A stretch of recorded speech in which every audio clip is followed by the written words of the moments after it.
ils sont restés très proches malgré leur séparation.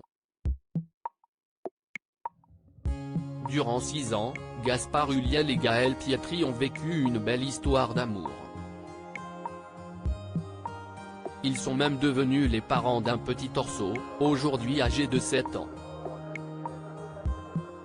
Mais tout va brutalement basculer, lorsque l'acteur est victime d'un accident de ski, survenu en janvier 2022. À 37 ans, le comédien décède des suites de ses blessures survenues après une chute. Un traumatisme pour Gaël Pietri qui a décidé de sortir de son silence dans un livre, Le temps de te dire adieu, à paraître le 26 avril prochain aux éditions Grasset. À l'occasion d'un entretien pour le journal du dimanche, la maman du petit Orso a accepté de se confier sur cette épreuve.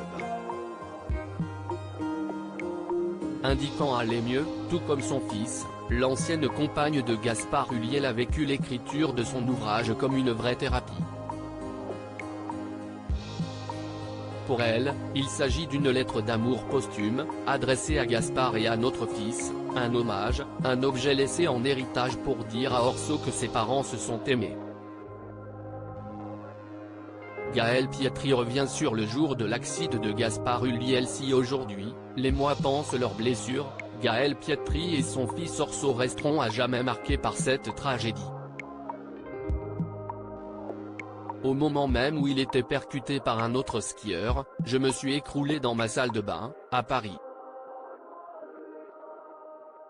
J'avais l'impression d'accoucher tout en recevant des coups de canif dans le ventre, une douleur insupportable. Mon fils a eu ces mots, terribles avec le recul, « Maman, tu ne vas pas mourir sinon je vais rester seul avec papa ». Ce qui nous reliait, c'était lui, notre fils. Des mots troublants.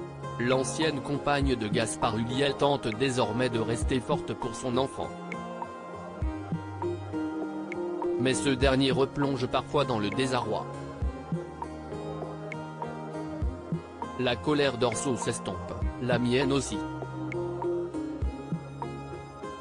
Elle revient parfois, par vagues, comme la tristesse. Pourquoi lui? Pourquoi nous? Pourquoi dois-je annoncer à mon fils qu'il a perdu son père alors que 2 jours avant on fêtait son anniversaire? En deuil, Gaël Pietri a été contrainte de gérer ses émotions en ayant en tête le regard des autres. Vous devez non seulement gérer votre chagrin, celui de votre enfant, mais aussi les attentes des autres, des remarques et comportements déplacés, les photos volées d'Orso aux obsèques, les selfies sur la tombe, les fans qui s'inventent des vies avec lui. Une mère de famille s'est même autorisée à dire à la maman de Gaspard qu'elle souffrait plus qu'elle.